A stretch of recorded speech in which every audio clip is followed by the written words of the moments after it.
Students, welcome to SRS IAS and law academy. आज का जो हमारा करंट अफेयर्स का टॉपिक है वो रिलेटेड है हमारे साइंस एंड टेक से। रिसेंटली एक न्यू ड्रग की डिस्कवरी हुई है जिसका नाम है दोस्तरलीमैब। ठीक है, तो ये जो ड्रग है इसका ट्रायल किया गया था 18 लोगों पे। ठीक है, तो जो एक रेक्टम कैंसर होता है जिसके बारे में मैं आज आपको बताऊंगा, उसकी जो उस ड्रग के जो 18 पेशेंट्स थे ना, उस कैंसर के रेक्टम कैंसर के 18 पेशेंट्स थे, उन पे ये एक्सपेरिमेंट किया गया और बाद में पाया गया कि सभी पेशेंट्स को मतलब जो कैंसर है उनका ख़त्म हो गया है। ठीक है, तो जो आज की क्लास है, आज की जो हमारी डिस्कशन होगी वो इसी बारे में होगी। तो चलिए आज की क्लास हम शुरू करते हैं। तो जैसा कि आप देख सकते हो, आज का जो हमारा टॉपिक है miracle drug for cancer 100% success rate. तो देखते हैं न्यूज़ में क्यों है। Small clinical trial discovered that every single rectal cancer patient who got an experimental treatment saw their disease vanished in what looked to be a miracle and a first in history. ठीक है, according to a New York Times, 18 patient took the medicine named dostarlimab. ठीक है, यहाँ पे ना ये क्योंकि मैंने आपको बताया कि आपका उसका पार्ट है, साइंस एंड टेक का पार्ट है, और जो मेरे स्टूडेंट्स हैं उनको मैंने जो साइंस एंड टेक का जो एडीए में जो आना है उसको डिकोड करके बताया हुआ है कि साइंस एंड टेक में क्या क्या कवर होता है। ठीक है, तो उसमें मैंने आपको बताया था कि डिजीज़ भी कवर होती हैं। ठीक है, साइंस एंड टेक में तो ये डिजीज़ वाले पार्ट में जहाँ पे आप नोट्स बनाओगे ना साइंस एंड टेक के, वहाँ पे इसका नाम लिख लेना दोस्तरलीमैब का। ठीक है, और साथ में जो आज आपको नोट्स बनाने हैं उसके मैं आपको बताता भी रहूँगा कि साथ में क्या लिखते रहना। ठीक है, तो दोस्तरलीमैब आपको क्वेश्चन ऐसे आ सकता है कि recently medicine has been in news, तो 4 ऑप्शन दिए जा सकते हैं, या फिर मेडिसिन का नाम लिख के बता सकते हैं कि ये किसकी ट्रीटमेंट में यूज़ होता है। ठीक है, कोविड-19, फिर एक और वो निकली है, क्या कहते हैं, वैक्सीन आई है जो सिर्फ एनिमल्स के लिए। ठीक है, ताकि एनिमल्स को कोविड-19 ना हो, तो उस मेडिसिन का नाम दे सकते हैं। उस पर भी मैं वीडियो बनाऊंगा थोड़ी टाइम में। उसके अलावा दो मेडिसिन का नाम और दे सकते हैं और आपसे पूछ सकते हैं कि इनमें से कौन सी मेडिसिन है जो कैंसर ट्रीटमेंट के लिए रिसेंटली न्यूज़ में थी। ठीक है, तो उसका आंसर होगा दोस्तरलीमैब। उसके अलावा एक क्वेश्चन आपको ऐसे बना के पूछा जा सकता है कि रिसेंटली कैंसर के लिए एक मेडिसिन न्यूज़ में थी, तो उसका नाम कौन सा है। ठीक है, 4 ऑप्शंस दिए जा सकते हैं।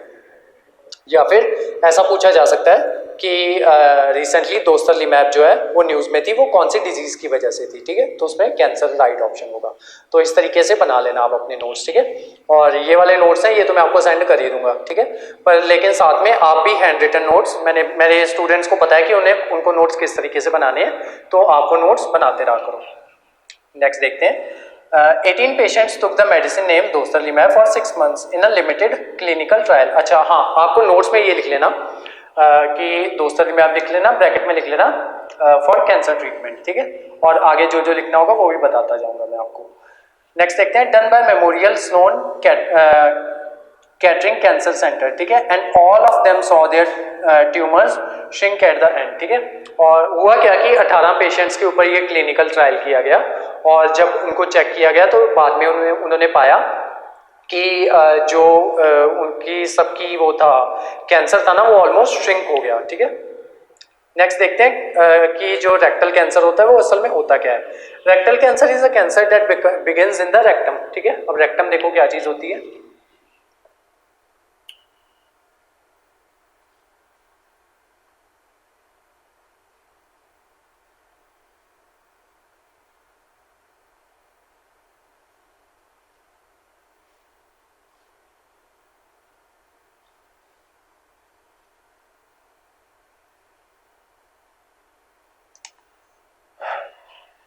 ये देखो, यहाँ पे आपकी होती है स्मॉल इंटेस्टाइन। ठीक है, ऐसे करके। ठीक है, और ये जो आपको शो हो रहा है ना,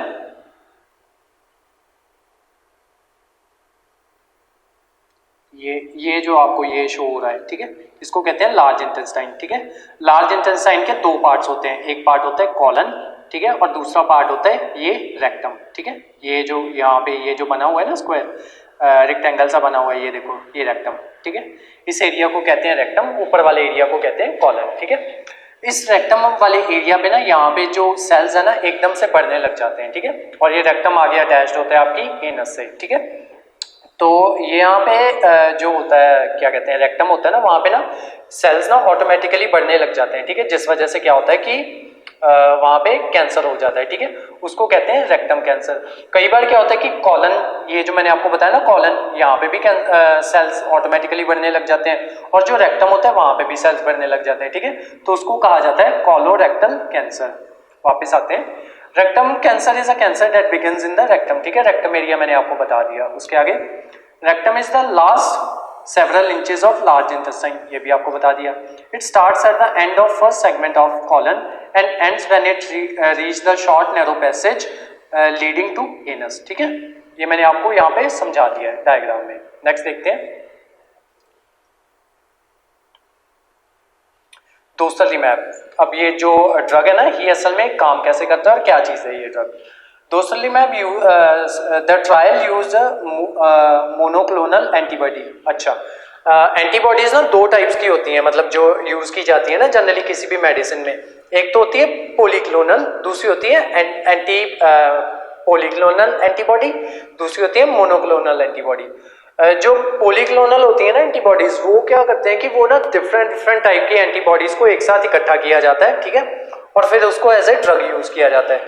लेकिन जो मोनोक्लोनल एंटीबॉडी होती है ना, वो एक ही तरीके की जो एंटीबॉडी होती है उसी से बनाई जाती है, ठीक है, तो ये डिफरेंस होता है।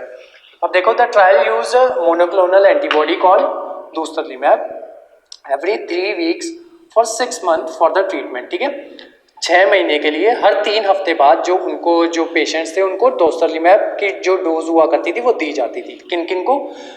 जो स्टेज 2 या फिर स्टेज 3 पे थे, ठीक है, रेक्टल कैंसर की इन दो स्टेजेस पे थे, या तो स्टेज 2 पे थे या स्टेज 3 पे थे। आगे देखते हैं, the study was done by doctors from Memorial Sloan Kettering Cancer Center in New York and its results have been published in the New England Journal of Medicine. ये इंपॉर्टेंट नहीं है। नेक्स्ट देखते हैं।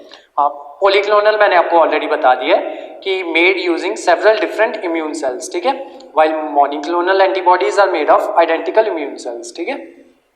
नेक्स्ट देखते हैं, जो ट्रायल थे आपको उसमें क्या क्या फाइंडिंग्स हुई हैं। The trial showed that immunotherapy alone without any chemotherapy या फिर रेडियोथेरेपी और surgery have been staple for cancer treatment. अब जो इसको मिरेकल ड्रग इसलिए कहा जा रहा है क्योंकि जनरली क्या होता है ना कि मेडिसिन के बाद, मेडिसिन से जनरली कैंसर ठीक नहीं होता, ठीक है, मेडिसिन के बाद भी ना या तो पेशेंट की सर्जरी करवानी पड़ती है, ठीक है, या फिर कीमोथेरेपी करनी पड़ती है या फिर रेडियोथेरेपी करनी पड़ती है, मतलब उन सेल्स को निकालने के लिए, ठीक है। लेकिन जब डॉक्टर्स ने दोबारा पेशेंट्स को अपने चेक किया ना, इसमें ना ये जो हुई है हमारी ट्रायल्स हुए, इसमें डॉक्टर्स ने ना पहले ये सोचा था कि वो पहले इनको ये मेडिसिन देंगे, दोस्तरलीमैब देंगे, और उसके बाद ना चेक करेंगे कि जो वो पार्ट्स होंगे कैंसर के, अगर वो रिमूवल हुए ना तो उसको सर्जरी करके रिमूव कर देंगे। लेकिन जब डॉक्टर्स ने चेक किया पेशेंट्स को 6 महीने बाद, तब उन्होंने पाया कि उनके अंदर जो वो था कैंसर सेल्स वो बिल्कुल डेड हो चुके थे, ठीक है। आगे देखते हैं, all the 18 patients had completed the treatment were followed for 6 to 25 months after. No cases of progression or reoccurrence has been reported during follow-up study. मतलब जनरली कैंसर का ऐसे होता है ना कि कैंसर एक बार हो जाए तो वो कई बार रीअकर कर जाता है, ठीक है, तो उन्होंने क्या किया कि 6 से 25 महीने बाद भी ना वो अपने जो पेशेंट्स हैं उनको चेकअप करते रहे, तो उन्होंने पाया कि 25 महीने के बाद तक भी ना जो इनका ये है कैंसर है वो रीअकर नहीं हुआ है। आगे देखते हैं,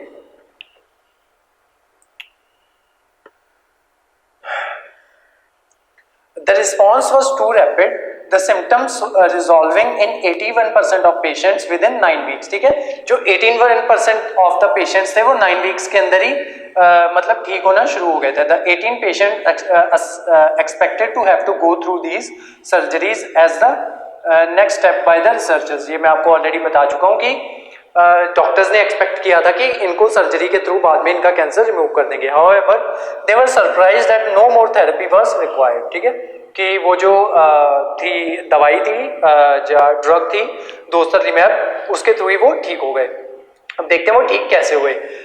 इसमें ना एक वो होती है टेक्निक होती है मिसमैच रिपेयर डेफिशिएंट, ये मैं आपको थोड़ी देर में बताता हूँ कि ये क्या होता है। Mismatch repair deficient cancer is most common among colorectal, ठीक है। कोलोरेक्टल में आपको बता चुका हूं कि क्या होता है, ठीक है। And endometrial cancers, patients suffering from this condition lack the genes of correct type of DNA that occur naturally while cell making copies। इसको ना मैं ऐसे समझाता हूँ कि मिसमैच रिपेयर क्या होता है। एक मिनट देखो, जनरली कैंसर बनता इस तरीके से है कि आपके ना किसी भी बॉडी पे जो सेल्स होते हैं ना वो एकदम से इंक्रीज होने लग जाते हैं, ठीक है। जिस वजह से क्या होता है कि हमारी बॉडी के पास ना क्राइटेरिया होता है, एक मैकेनिज्म होता है जिसको कहते हैं टी सेल्स, ठीक है। ये टी सेल्स क्या करते हैं कि ये ना बॉडी की इम्यूनिटी होती है एक तरीके की।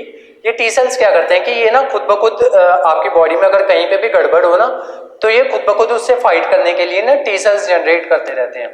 लेकिन एक ना ये होता है PD1 होता है, एंटी PD1 होता है। ये क्या करता है कि ये ना आपकी जो टी सेल्स होते हैं ना उनको अटैक करने से रोकता है, ठीक है, ट्यूमर सेल्स पे। तो जो हमारी ये जो दवाई है ना ये क्या करती है कि एंटी PD1 जनरेट करती है, जिससे क्या होता है कि ये अटैक करती है PD1 पे, ठीक है। और उससे क्या होता है कि ये जो आपके टी सेल्स होते हैं ये फर्दर अपना काम करना शुरू कर देते हैं, ठीक है। तो ये जो मैं आपको बता रहा था ना मिसमैच रिपेयर डेफिशिएंसी, ये वही होती है कि ये जो PD1 जो ब्लॉकेड होती है ना, ये देखो ये PD1 ब्लॉकेड होती है। ये क्या करती है कि जो हमारे टी सेल्स होते हैं, इम्यून सेल्स जिनको कहा जाता है, ठीक है, उनको सप्रेस कर देती है। जिस वजह से क्या होता है कि टी सेल्स अपना काम नहीं कर पाते। जब टी सेल्स अपना काम नहीं कर पाते तो क्या होता है कि जो आपके जो कैंसर सेल्स होते हैं वो बढ़ते रहते हैं, ठीक है। तो ये जो हमारी मेडिसिन है दोस्तलीमैब, ये क्या करती है कि ये एंटी PD1 जो सेल्स है ना उनको जनरेट करती है और ये PD1 के अगेंस्ट काम करता है ये मैकेनिज्म। और उससे क्या होता है कि जो हमारे टी सेल्स होते हैं वो अपना काम अच्छे से कर लेते हैं, ठीक है। तो यही जो थी ना ये चीज थी, इसी को कहते हैं मिसमैच रिपेयर डेफिशिएंसी, ठीक है। नेक्स्ट देखते हैं।